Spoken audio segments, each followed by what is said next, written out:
Good morning my dear student. आज आपकी कक्षा 7वीं का 9वां अध्याय हम अध्ययन करने जा रहे हैं, जिसका नाम है ग्राम्य जीवनम, अर्थात गांव का जीवन। हमारे गांव का जीवन कैसा होता है, इस पाठ के अंतर्गत बताया गया है। और इस पाठ की खासियत ये है कि एक बालक जो है वो अपने माता पिता को एक पत्र के द्वारा लिख रहा है।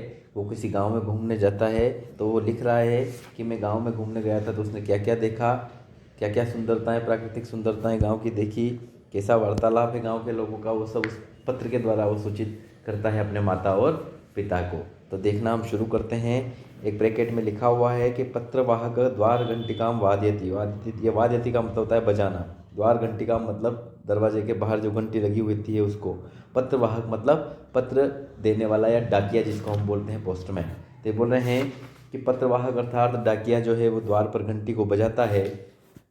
द्वार पर जो दरवाजे पर घंटी लगी हुई होती है उस घंटी को वो बजाता है। और दीपिका द्वारम उद्घाट्य, दीपिका जो है वो द्वार को उद्घाट्य मतलब खोलती है। पत्रवाहकात् पत्रम स्वीकृत्य मातरम प्रसन्नतया वदति, दीपिका द्वार को खोलती है। पत्रवाहक जो डाकिया होता है वो डाकिए से पत्र लेकर के क्या करती है, मातरम प्रसन्नतयाम वदति, और माता को प्रसन्न होकर कहती है। क्या बोला है मैंने कि दीपिका द्वार को खोलती है और डाकिए से पत्र लेकर माँ को प्रसन्न होकर कहती है। क्या कहती है कि अम्ब अम्ब अर्थात है माता, पश्य भ्रातुम पत्रम, अर्थात पश्य का मतलब होता है देखो, भ्रातुम मतलब भाई का, पत्र मतलब पत्र, देखो भाई का पत्र। इति उक्त्वा, ऐसा कहकर मातरे पत्रम ददाती, ऐसा कहकर वो माता जी को पत्र देती है। क्या बोला है कि हे माता देखो भाई का पत्र, ऐसा कहकर वो माता जी को पत्र देती है।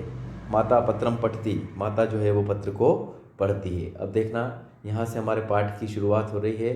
पाठ को हम इसका जो पत्र है वो पत्र की शुरुआत हो रही है। पत्र का हिंदी अनुवाद हम सीखेंगे।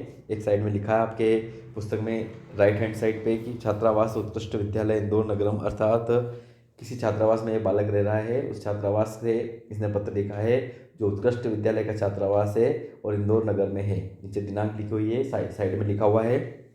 यहाँ से ट्रांसलेशन देखना, पूज्य मातृ पितृ चरणयो सादरम प्रणामा, अर्थात पूज्य माता जी और पिताजी के चरणों में मेरा सादर प्रणाम है। क्या बोला है कि पूज्य माता जी और पिताजी के चरणों में मेरा सादर प्रणाम है। आगे लिखा है अहम अत्र कुशली अस्मि, कुशली मतलब कुशल पूर्वक या आनंद पूर्वक। ये बोल रहे हैं कि मैं यहाँ कुशल पूर्वक हूँ। जो लड़का पत्र लिख रहा है वो बोल रहा है कि मैं यहाँ कुशल पूर्वक हूँ। पत्र के माध्यम से वो लिख रहा है कि मैं यहाँ पर कुशल पूर्वक हूँ। छात्रावास से स्थित्वा सम्यक अध्ययनम करोमि, सम्यक मतलब सही प्रकार से या ठीक से।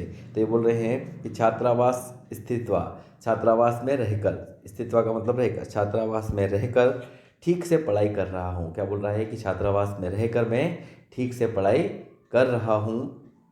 गृहे सर्वेषां कुशलम प्रार्थयामि, सर्वेषां मतलब सभी की, कुशलम मतलब कुशलता की। तो ये बोल रहा है कि घर में सभी की कुशलता चाहता हूँ, मतलब घर में सब आनंदपूर्वक होंगे, कुशल होंगे। तो ये बोल रहा है कि घर में सभी की कुशलता चाहता हूँ। भवती स्वस्था भूत्वा पूर्वतः गृहकारिणी करोति, भवती मतलब माता को बोल रहा है कि भवती स्वस्था भूत्वा पूर्ववत मतलब पहले जैसे, गृहकारिणी मतलब घर का कार्य, करोति मतलब कार्य करती हैं। तो बोल रही हैं कि आप स्वस्था मतलब स्वस्थ होकर, पूर्ववत मतलब पहले जैसे घर का कार्य करती हैं। क्या बोला है कि आप स्वस्थ होकर पहले जैसा घर का कार्य करती हैं। इति ज्ञात्वा मतलब यह जानकर, अहम संतुष्ट अस्मि अर्थात मैं संतुष्ट हुआ हूँ, अर्थात मुझे संतुष्टि हुई है या खुशी हुई है। क्या बोला है कि आप स्वस्थ हो गई हैं और पहले जैसे घर का कार्य कर रही है, यह जानकर मुझे संतुष्टि हुई है। लिखा है त्रैमासिक परीक्षायाम भगिन्याम प्रथम स्थानमेव स्यात्, स्यात् स्यात् का मतलब है यहाँ पर बताया है होना। तो ये बोल रही है, ये बोल रहा है कि भगिन्याम, भगिन्याम का मतलब होता है बहन, भगिन्याम का मतलब क्या होता है बहन। तो ये बोल रहा है कि बहन जो है वो त्रैमासिक परीक्षा या तिमाही परीक्षा या जिसको क्वार्टरली एग्जामिनेशन आप बोलते हैं, तो ये बोल रहे हैं कि बहन त्रिमाही परीक्षा में प्रथम स्थान में उत्तीर्ण हो। इति चिंतयामी, ऐसा मैं सोचता हूँ या ऐसा मैं चाहता हूँ। क्या सोच रहा है वो, क्या चिंता कर रहा है उसका भाई कि मेरी बहन त्रैमासिक या क्वार्टरली परीक्षा में प्रथम स्थान प्राप्त करे, ऐसी वो चिंता कर रहा है या ऐसा वो सोच रहा है। पैराग्राफ चेंज हुआ, वहाँ पे लिखा है अहम विगत सप्ताहे अस्माकं विद्यालयस्य छात्रैः सह मिलित्वा रामपुर ग्रामं भ्रमणार्थम् अगच्छम्, मैं पिछले सप्ताह, विगत सप्ताह मतलब पिछले सप्ताह जो बीत चुका है उसको बोलते हैं पिछले सप्ताह, हमारे विद्यालय के अस्माकं विद्यालय मतलब हमारे विद्यालय के छात्र मतलब छात्रों के साथ सह मिलित्वा उनके साथ मिलकर के रामपुर नाम के गांव में भ्रमणार्थम गच्छम घूमने के लिए गया था। क्या बोला है कि मैं पिछले सप्ताह हमारे विद्यालय के छात्रों के साथ रामपुर नाम के गांव में घूमने के लिए गया था। तम ग्रामम दृष्ट्वा अहम अति प्रसन्नम अभवम। तम मतलब बोल रहा है कि उस गांव, तम मतलब उस, ग्राम मतलब गांव को, दृष्टवा मतलब देख, उस गांव को देखकर मैं अति प्रसन्न अभवन अर्थात बहुत प्रसन्न हुआ या अति प्रसन्न हुआ। क्या बोला कि उस गांव को देखकर मैं अति प्रसन्न हुआ।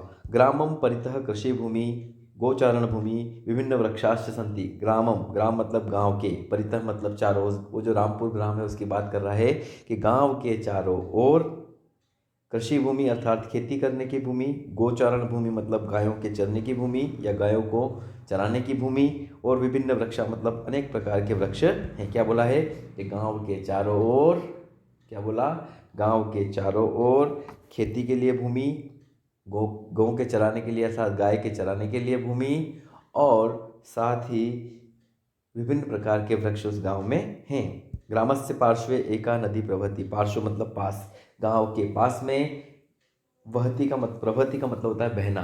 गांव के पास में एक नदी बहती है। गांव के पास में क्या है, एक नदी बहती है। अतः अत्र शुद्ध वायु बहती। अतः यहाँ पर शुद्ध वायु भी बहती है। वहाँ पे जो वायु है, जो हवा है, जो वहाँ का वातावरण है, जो वहाँ की हवा है वो क्या है, शुद्ध है। तो क्या बोला है, अतः वहाँ पर शुद्ध वायु बहती है। एष ग्राम नगरात् दूरे स्थित्वा औद्योगिक प्रदूषणात् रहितः सन्ति। रहित का मतलब होता है बिना, औद्योगिक प्रदूषणात् मतलब जो औद्योगिक कारखानों का जो प्रदूषण है, जो गंदी वायु है, हवा है, वो यहाँ पर नहीं है। तो ये क्या बोल रहा है कि तथा औद्योगिक प्रदूषण अर्थात कारखानों के प्रदूषण से रहित यह गांव है। क्या बोला कि यह गांव जो है वो शहर से दूर है। क्या बोला है, ऐसा ग्राम नगरात दूर है। यह गांव नगर अर्थात शहर से क्या है, थोड़ा दूर है, और यहाँ पर कारखानों का प्रदूषण अर्थात कारखानों से निकलने वाले धुआं का प्रदूषण नहीं, अर्थात प्रदूषण से ये क्या है, प्रदूषण से रहित है। अतः पशु पक्षिणः अत्र स्वच्छंदतया विचरन्ति। स्वच्छंदतया का मतलब होता है स्वतंत्र रूप से, इसलिए यहाँ पर पशु पक्षी जो है वो आज़ादी से अर्थात स्वतंत्र रूप से क्या होते हैं, घूमते हैं। क्या बोला इस लाइन में, इसलिए यहाँ पर जो पशु पक्षी जो हैं वो स्वतंत्र रूप से आज़ादी से घूमते हैं। आगे लिखा है, अस्मिन् ग्रामे धेनवः महिष्व बलिवृदायः बहवः पशवः सन्ति। इस गांव में धेनव, धेनव का मतलब होता है धेनु मतलब गाय, महिष्य, महिष्य का मतलब होता है भैंस, और बलिवृदा का मतलब होता है बैल। बलिवृदा अदय, अदय का मतलब होता है आदि। ये बोल रहे हैं कि इस गांव में गाय, भैंस, बैल आदि बहुवह मतलब बहुत सारे पशु संति मतलब बहुत सारे पशु हैं। क्या बोला है, इस गांव में गाय, बैल और गाय, भैंस और बैल आदि बहुत सारे पशु हैं। अत्र ग्रामे जना प्रायः कृषि कार्य कृत्वा सरल जीवन यापन्ति। इस गांव के लोग जो हैं वो खेती का कार्य करके सरल जीवन व्यापन करते हैं, अर्थात सरल जीवन जीते हैं या सरल जीवन को जीते हैं। क्या बोला है, इस गांव के लोग खेती करके सरल जीवन को व्यतीत करते हैं। परिश्रमशीला एते कृषका तापम शीतम वृष्टिम सहित्वा कृषि कर्म कुर्वन्ति।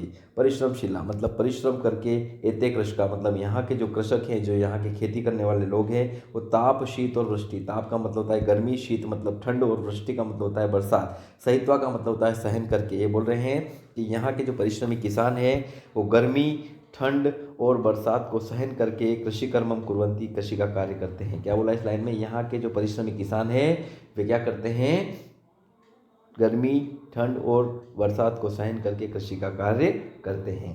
ग्रामीणानां व्यवहारम सरल प्रेम पूर्वक अस्ति। ग्रामीणों का जो व्यवहार है वो सरल है और प्रेम पूर्वक है। यहाँ के जो ग्रामीणों का व्यवहार कैसा है, सरल और प्रेम पूर्वक है। आगे लिखा है, वयम ते सह मिलित्वा वार्तालापम कृत्वा ग्राम जीवने ज्ञातवंत। ज्ञातवंत का मतलब होता है जानना, वयम मतलब हम, ते सह मिलित्वा मतलब उनसे मिलकर। ये बोल रहे हैं कि हम सभी उनसे मिलकर ग्राम जीवन के बारे में जानकारी प्राप्त की। हम सभी ने उनसे क्या किया, हम सभी ने उनसे मिलकर वार्तालाप करके, बात करके जनजीवन के बारे में जानकारी प्राप्त की, अर्थात गांव के जीवन के बारे में हमने जानकारी प्राप्त की। क्या लिखा इस लाइन में कि हमने गांव के लोगों से मिलकर बात करी और यहाँ के जनजीवन के बारे में जानकारी प्राप्त की। तत्र प्रभुतः, वहाँ हम सभी ने तत्र प्रभुतः, वहाँ हम सभी ने क्या किया, दुग्धम दधि नवनीतम हरित शाकानि उष्ण स्निग्ध रोटिकाश्च खादित्वा हट्टम अगच्छाम। हट्टम का मतलब होता है बाजार जाना, है ना। तो ये बोल रहे हैं कि वहाँ हम सभी ने दुग्धम मतलब दूध, दधि का मतलब होता है दही, नवनीतम का मतलब होता है मक्खन, और हरित शाकानि मतलब हरी सब्जियाँ, और उष्ण स्निग्ध रोटिकाश्च मतलब ताज़ी और गर्म रोटियाँ, खादित्वा मतलब खाकर, हट्टम गच्छाम मतलब बाजार गए। क्या बोला कि वहाँ पर हम सभी ने भरपूर दूध, दही, मक्खन, हरी सब्जी और ताज़ी और गर्म रोटियां खा करके हम कहाँ गए, बाजार गए। क्या किया उन्होंने कि हम सभी ने भरपूर दूध, दही और मक्खन और हरी सब्जी और ताज़ी और गर्म रोटियां खाकर हम कहाँ गए, बाजार गए।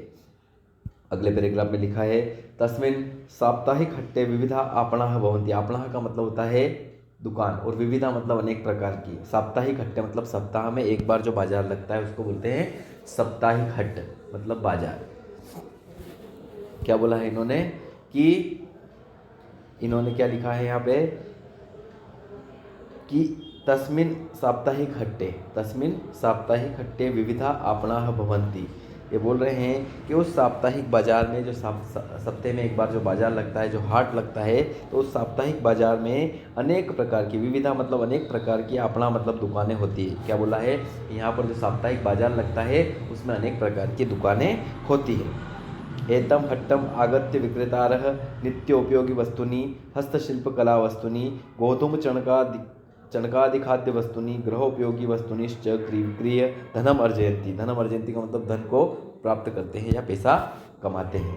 तो ये बोल रहे हैं एतम हट्टम आगत्य, इस हट्ट में आकर या इस बाजार में आकर, विक्रेतार मतलब दुकान वाले या जो बेचने वाले हैं, वो नित्य उपयोगी वस्तुनि मतलब जो रोज़ उपयोग हम करते हैं वो वस्तु, हस्तशिल्पकला वस्तुनि मतलब हाथ से बनी हुई वस्तुएं, और गोधूम मतलब गेहूँ, चणका मतलब चना, आदि खाद्य वस्तुएं मतलब आदि खाद्य वस्तुएं, और गृह उपयोगी वस्तुएं मतलब घर के उपयोग में आने वाली वस्तुएं, जो विक्रयम धनम अर्जयन्ति उनको बेचकर के धन कमाते हैं। फिर से पूरी लाइन का हिंदी ट्रांसलेशन देखना, एक साथ बोलूँगा मैं कि यहाँ बाजार में आकर जो विक्रेता लोग हैं, जो दुकानदार लोग हैं, वो नित्य उपयोगी वस्तुएं, जो रोज़ हमारे उपयोग में आती है वो वस्तुएं, हाथ से बनी हुई वस्तुएं, गेहूँ, चना आदि खाद्य वस्तुएं और घर के उपयोग में आने वाली वस्तुएं बेच करके क्या करते हैं, धन कमाते हैं। आगे लिखा है ग्रामवासिनः हट्टात् वस्तूनि स्वीकृत्य गच्छन्ति। ग्रामवासी जो हैं वो हट्टात मतलब बाजार से वस्तुएं खरीद कर ले जाते हैं। क्या बोला है, गांव के लोग जो हैं वो बाजार से क्या करते हैं, वस्तुएं खरीद कर ले जाते हैं। आगे लिखा है कक्षायां पठितम आसीत् यत् अस्माकं देशस्य अधिका जना ग्रामे वसन्ति। अर्थात मैंने कक्षा में ऐसा पढ़ा था कि क्या पढ़ा था कि कक्षायां पठितम आसीत् यत् अस्माकं देशस्य अधिका जना ग्रामे वसन्ति। मैंने कक्षा में ऐसा पढ़ा था कि हमारे देश के अधिक लोग ग्राम में वसंती मतलब गांव में निवास करते हैं। वो बोल रहा है लड़का कि मैंने कक्षा में ऐसा पढ़ा था कि हमारे देश के अधिकांश लोग, जो अधिक लोग होते हैं, वो गांव में निवास करते हैं। ग्रामम एव देशस्य आधार, गांव जो है वो देश का आधार है। इति स्मृत्वा, ऐसा जानकर इदानीं ज्ञातम यत् वास्तविक भारत नाम ग्राम एव, अर्थात ऐसा मेरे मालूम हुआ, यह मालूम हुआ कि वास्तविक भारत का नाम ही गाँव ही है। वास्तविक भारत का नाम क्या है, गाँव ही है। क्या लिखा है, वास्तविक भारत का नाम गाँव ही है। ग्रामोन्नतो एव देशोन्नति सन्निहिता इति, अर्थात गांव की उन्नति से ही देश की उन्नति संभव है। मैं फिर से बोल रहा हूँ पूरा कि देश के अधिकांश लोग जो है, मैंने ऐसा कक्षा में पढ़ा है कि अधिकांश अस्माकं देश अधिका जना ग्रामे वसंती, भारत देश के जो अधिकांश लोग हैं वो गांव में निवास करते हैं, अर्थात गांव जो है वो देश का आधार है। ऐसा मैंने ये जाना कि वास्तविक भारत जो है वो गांव में ही है, और गांव की उन्नति से ही देश की उन्नति संभव है। अगले पैराग्राफ में लिखा है भवतु पत्र समापयामि, अर्थात यहाँ पर मैं अपना पत्र समाप्त करता हूँ। ग्रीष्मावकाशे वयं सर्वे मिलित्वा समीपस्थजिरि ग्रामं गत्वा तत्रत्यं प्राकृतिक सौंदर्यं द्रक्ष्यामः। द्रक्ष्यामः का मतलब होता है देखेंगे। देखेंगे क्या बोला है, द्रक्ष्यामः मतलब देखेंगे, प्राकृतिक मतलब प्रकृति की। तो ये बोल रहे हैं कि यहाँ पर मैं पत्र समाप्त करता हूँ। ग्रीष्म अवकाश में वयम सर्वे मिलित्वा, हम सभी मिलकर समीपस्थ जिरी गांव, पास के गांव जिरी में जाकर वहाँ की प्राकृतिक सुंदरता को क्या करेंगे, देखेंगे। तस्य ग्रामस्य इदं महत् वैशिष्ट्यं यत् प्रायः सर्वे जनाः संस्कृतेन एव भाषन्ते। उस गांव की यह विशेषता है या विशेषता है कि यत प्रायः, यहाँ पर सारे प्रायः सर्वे जना मतलब सभी लोग जो है संस्कृतेन एव भाषन्ते मतलब संस्कृत भाषा में ही बात करते हैं या संस्कृत में ही बोलते हैं। क्या बोला है कि हम सभी लोग जो हैं गर्मी की छुट्टियों में क्या करेंगे, पास के गांव जीरी में जाएंगे और उसकी सुंदरता को देखेंगे। इस गांव की विशेषता यह है कि यहाँ के सारे लोग जो है वो संस्कृत में ही बात करते हैं या वार्तालाप करते हैं। आगामी मासे मम अर्धवार्षिक परीक्षा अस्ति, वो बोल रहा है लड़का कि अगले महीने जो है वो मेरी अर्धवार्षिक परीक्षा है जिसको हम हाफ ईयरली एग्जामिनेशन बोलते हैं। तो ये बोल रहे हैं कि अगले महीने मेरी आगामी महीने मेरी अर्धवार्षिक परीक्षा है। अन्यत सर्वशुभम शेष सभी कुशल है। क्या बोला है, अन्य सर्वशुभम मतलब शेष सभी कुशल है। सर्वेभ्य पुनः नमस्कार, सभी को फिर से नमस्कार या प्रणाम करता हूँ। पत्रोत्तरम प्रतीक्षा, अर्थात जो मैं पत्र दे रहा हूँ उस पत्र के उत्तर की प्रतीक्षा करूँगा या इंतज़ार करूँगा कि मेरा जो पत्र है आप पढ़ करके उसका उत्तर वापस मुझे देंगे। तो लिखा है पत्रोत्तर प्रतीक्षारत, अर्थात पत्र की प्रतीक्षा में प्रतीक्षारत रहूँगा, अर्थात पत्र का इंतज़ार करूँगा। भवतः पुत्र मतलब आपका पुत्र, दीपेश, अर्थात उस दीपेश उस लड़के का नाम है, जिस लड़के ने पत्र लिखा उसका नाम क्या है, दीपेश है। तो उसने क्या लिखा कि मैं पत्र की प्रतीक्षा करूंगा, आपका पुत्र दीपेश। यहाँ पर ये पाठ समाप्त हुआ। इस पाठ से हमको सीखने को मिला कि गांव की दिनचर्या कैसी होती है।